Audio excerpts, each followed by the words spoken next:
Assalamualaikum warahmatullahi wabarakatuh. Yang terhormat Bapak Agre Indra Helyemiawan, Eskom MT, selaku dosen pengampu mata kuliah Sistem Operasi, serta rekan-rekan mahasiswa yang saya banggakan. Kami dari kelompok 1 pada kesempatan kali ini merasa antusias untuk menjelaskan kembali materi yang telah kami rangkum. Sebelum presentasi dimulai, izinkan saya, Aditya Rijal, memperkenalkan diri dan ada rekan saya bernama Fauzi Nugraha, Farhan Jainul Arif, dan Muhammad Iqbal Dwi Nugraha. Besar harapan kami, penjelasan kembali materi ini dapat membantu memperkuat pemahaman kita bersama terkait topik-topik berikut.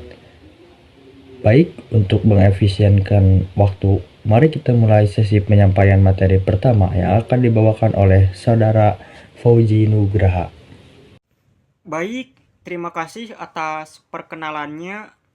Saya akan memulai penjelasan untuk bagian saya yang mencakup materi 1 dan 2. Kita akan mulai dari yang paling dasar, yaitu apa itu sistem operasi. Seperti yang tertulis di sini, sistem operasi atau OS adalah program yang bertugas mengatur perangkat keras komputer. OS ini juga bertindak sebagai perantara antara kita sebagai pengguna atau user dengan perangkat keras hardware komputer. Gampangnya, OS inilah yang bikin kita bisa pakai komputer tanpa harus mikirin cara kerja hardware yang rumit. Dia yang jadi jembatannya. Selanjutnya, jenis-jenis sistem operasi. Nah, OS itu ada banyak jenisnya.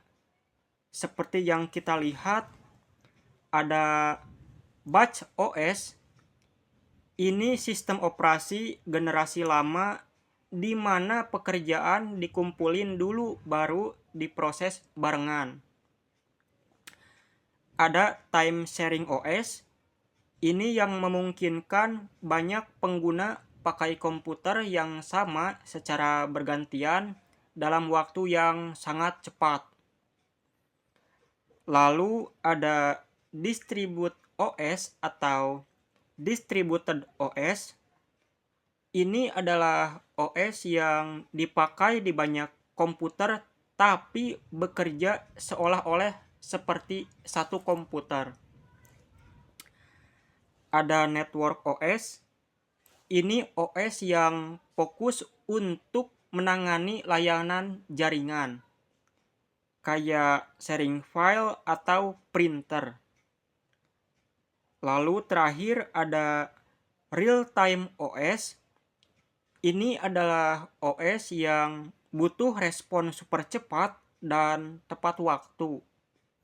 Contohnya kayak di sistem robot pabrik atau mesin.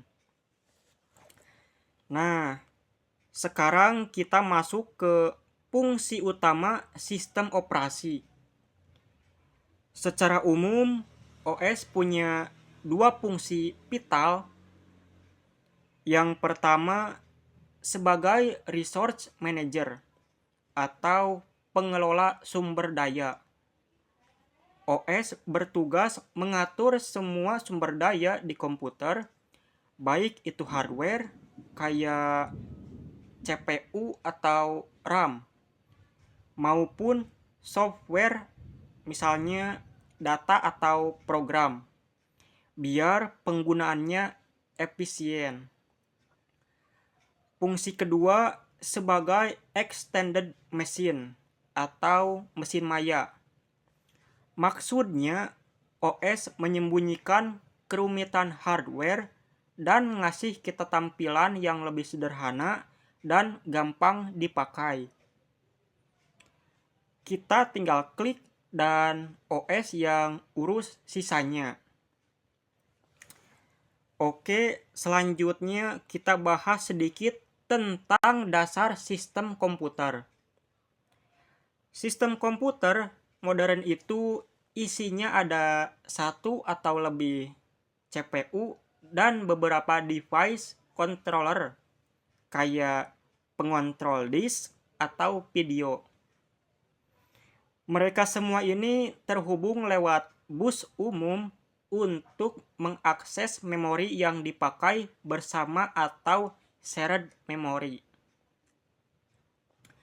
Biar kerjanya cepat, CPU dan device controller ini bisa bekerja secara bersamaan atau concurrently sambil memperebutkan akses ke memori.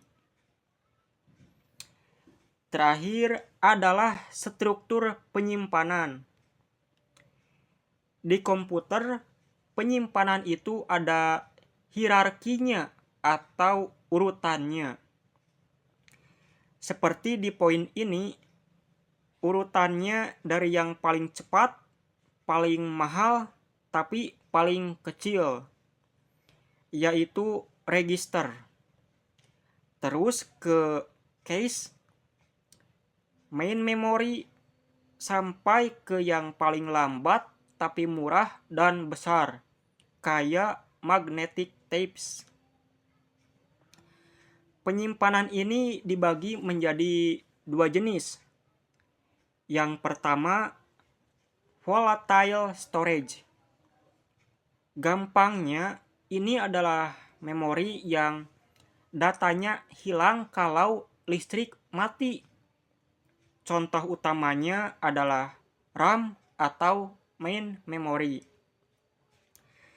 Yang kedua adalah non-volatile storage. Ini kebalikannya. Datanya tetap aman meski komputer mati. Contohnya kayak hard disk, SSD, atau tapes. Baik, sekian penjelasan dari saya mengenai pengantar dan dasar sistem komputer. Untuk materi selanjutnya akan dijelaskan lebih lanjut oleh rekan saya, Aditya Rizal. Kepada Aditya, dipersilahkan. Terima kasih kepada rekan saya yang telah menyampaikan materi sebelumnya. Kita mulai dengan topik fundamental, arsitektur sistem komputer. Mengapa kita perlu memahaminya? Karena sistem operasi bekerja sebagai manajer yang mengatur semua komponen ini. Pemahaman yang kuat tentang arsitektur hardware akan menjelaskan mengapa sebuah OS dirancang dengan cara tertentu, bagaimana OS mengelola memori, dan bagaimana ia berkomunikasi dengan device lainnya. Ini adalah fondasi dari semua yang akan kita bahas hari ini. Kita akan melihat bagaimana komponen-komponen ini saling terhubung dan bagaimana OS mengintegrasikannya. Setelah memahami arsitektur dasar, mari kita lihat bagaimana sistem diklasifikasikan berdasarkan jumlah prosesor yang mereka miliki. Terdapat dua klasifikasi utama. Yang pertama, sistem prosesor tunggal. Ini adalah sistem yang paling sederhana, hanya memiliki satu Central Processing Unit atau CPU utama. Mayoritas komputer pribadi seperti laptop yang kita gunakan masuk dalam kategori ini. Yang kedua, sistem multiprosesor atau paralel. Sistem ini jauh lebih kompleks karena memiliki dua atau lebih CPU yang bekerja secara bersamaan, berbagai memori fisik yang sama, dan bus komunikasi yang sama. Keuntungan utamanya jelas, peningkatan throughput atau kecepatan kerja karena tugas dapat dibagi dan dikerjakan secara paralel. Ini juga memberikan toleransi kesalahan yang lebih baik. Sistem multiprosesor dibagi lagi menjadi dua jenis. Ada yang pertama adalah simetris. Di sini setiap prosesor menjalankan salinan OS yang identik, dan yang kedua asimetris. Di sini setiap prosesor memiliki tugas spesifik, di mana satu prosesor utama mengontrol sistem dan prosesor lainnya berfungsi sebagai pelayan atau server. Selanjutnya, kita akan menyelami jantung dari bahasan kita, yaitu struktur dan konsep sistem operasi. Ini adalah cara OS mengelola sumber daya dan menyediakan layanan kepada pengguna. Ada 5 konsep yang perlu kita pahami. Yang pertama adalah multiprogramming. Ini adalah konsep inti. Sistem operasi menjaga beberapa pekerjaan dalam memori pada waktu yang sama. Ketika satu pekerjaan harus menunggu, misalnya menunggu I/O, OS akan mengalihkan CPU ke pekerjaan lain. Tujuannya adalah menjaga CPU tetap sibuk, sehingga meningkatkan utilisasi. Yang kedua ada time sharing. Konsep ini adalah pengembangan dari multi-programming. Beralih ketika ada I/O, OS menjadikan CPU beralih di antara pekerjaan yang berbeda dengan sangat cepat, menciptakan ilusi bahwa setiap pengguna atau program memiliki seluruh sistem untuk dirinya sendiri. Ini memungkinkan response time yang lebih cepat. Yang ketiga, layanan OS atau OS service. Ini adalah fungsi-fungsi yang disediakan OS kepada pengguna dan program sistem, seperti eksekusi program, operasi I/O, manipulasi sistem berkas, hingga deteksi kesalahan.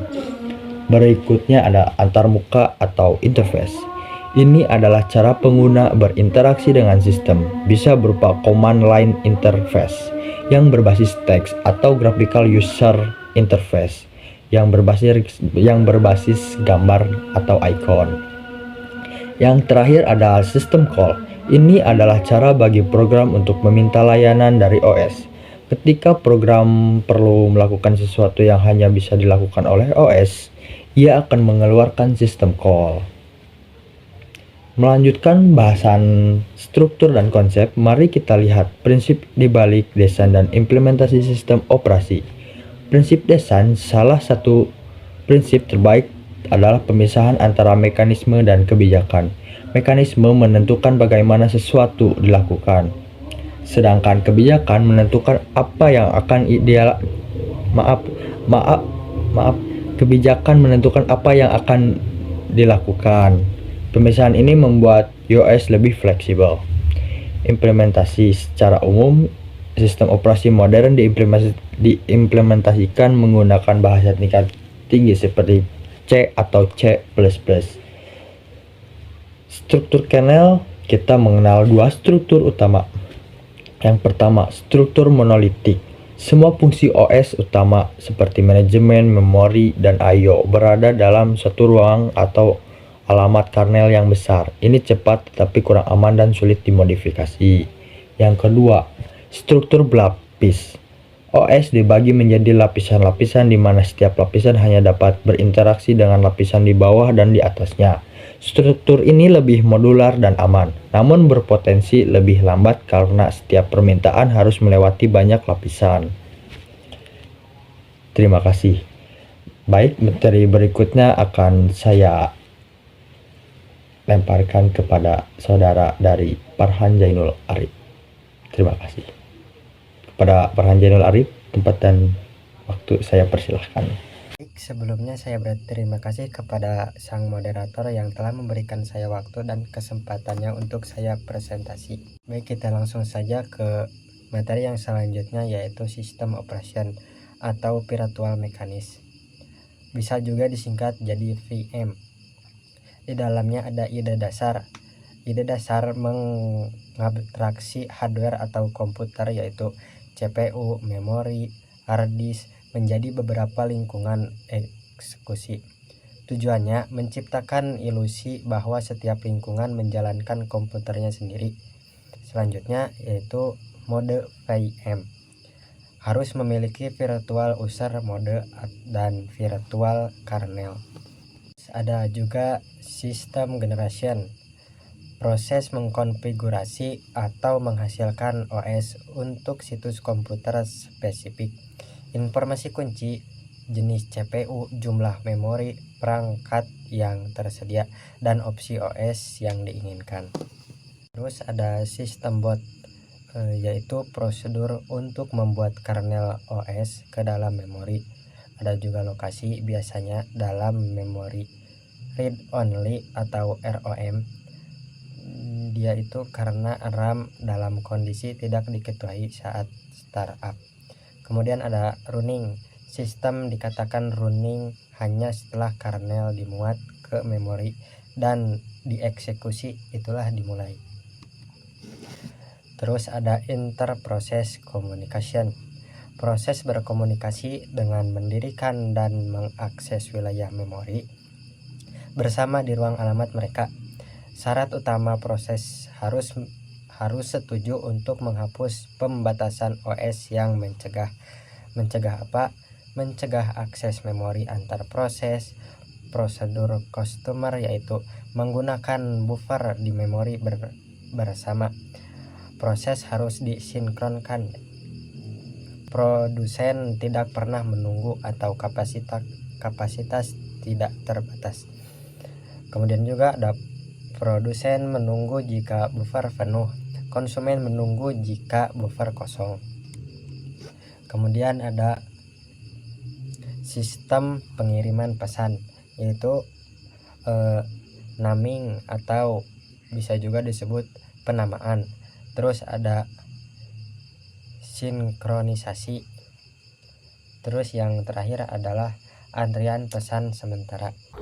Baik, saya akan melanjutkan materi dari pemateri sebelum saya. Di sini saya akan menjelaskan tentang proses manajemen. Nah, proses manajemen itu adalah cara sistem operasi untuk mengatur, mengendalikan, dan juga mengkoordinasikan semua proses yang terjadi di komputer. Yang selanjutnya di sini ada proses manajemen dan siklus proses. Yang pertama di sini ada proses state. Nah, proses state ini adalah keadaan atau status yang menunjukkan sedang di tahap mana proses itu sedang dikelola oleh sistem operasi. Tahapannya ada yang pertama ada news. News ini merupakan proses baru yang dibuat oleh sistem.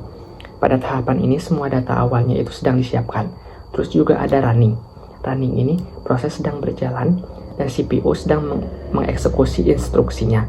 Terus juga ada yang selanjutnya ada waiting. Waiting ini merupakan proses berhenti sementara karena menunggu sesuatu.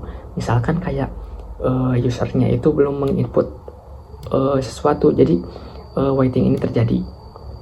Terus ada ready. Nah, ready ini proses sudah siap berjalan tetapi harus menunggu giliran untuk mendapatkan CPU. Jadi kayak ibaratnya kayak ngantri. Yang terakhir ada terminate. Terminate ini merupakan proses sudah selesai dijalankan. Jadi semua sumber daya akan dilepas oleh sistem. Yang kedua ada PCB. Nah, PCB ini merupakan penyimpanan informasi penting sebuah sistem. Sistem operasi ini menggunakannya untuk mengetahui status dan juga data proses. Isi utama PCB itu kayak PDI, status proses, program counter, register CPU, batas memori, dan juga data file. Terus juga ada proses scheduling. Bagian ini menjelaskan bagaimana sistem memilih proses mana yang akan menggunakan CPU. Tugas utama proses scheduling itu kayak mengoptimalkan penggunaan CPU dan juga mendukung sharing time. Yang selanjutnya ada proses creation, termination, dan juga IPC. Nah, sistem operasi ini mengizinkan sebuah proses untuk membuat proses baru gitu. Biasanya melalui sistem call seperti fork pada Linux dan juga create process di Windows. Terus juga proses yang membuat proses baru itu disebut kayak parent process atau proses induk, sedangkan yang dibuat disebut child process atau proses anak. Terus ada proses termination atau proses akhir. Nah, proses ini dapat berakhir dalam dua cara. Yang pertama itu selesai dengan normal atau exit, kayak prosesnya itu selesai semua, instruksinya selesai, memberi sinyal bahwa tugas selesai. Terus yang kedua ada diberhentikan paksa atau abort. Proses ini diberhentikan oleh misalkan kayak oleh proses induk, sistem operasi, error program, atau juga kegagalan resource. Yang terakhir ada IPC atau Inter-Process Communication. IPC ini adalah mekanisme yang memungkinkan proses satu berkomunikasi dengan proses lain. Karena proses berjalan terpisah di memori mereka ini butuh cara untuk bertukar data misalnya. Terus juga jenis-jenis IPC ini ada message passing, share memory, pipes, socket, dan juga semaphore atau mutex. Terus yang terakhir di sini ada kesimpulan. Nah, untuk kesimpulan secara keseluruhan itu adalah sistem operasi adalah pengendali utama sebuah komputer. Sistem operasi menghubungkan pengguna dengan perangkat keras, mengatur memori, input-output, serta juga sistem file. Selain itu, sistem operasi juga mengelola proses agar setiap program itu mendapatkan alur atau berjalan dengan teratur dan juga aman. Dengan semua fungsi ini, sistem operasi memastikan komputer bekerja secara stabil dan juga lebih efisien. Terus juga komputer juga lebih mudah digunakan. Mungkin sekian saja dari saya dan juga kelompok saya. Mohon maaf bila ada kesalahan. Wabillahi taufiq wal hidayah. Wassalamualaikum warahmatullahi wabarakatuh.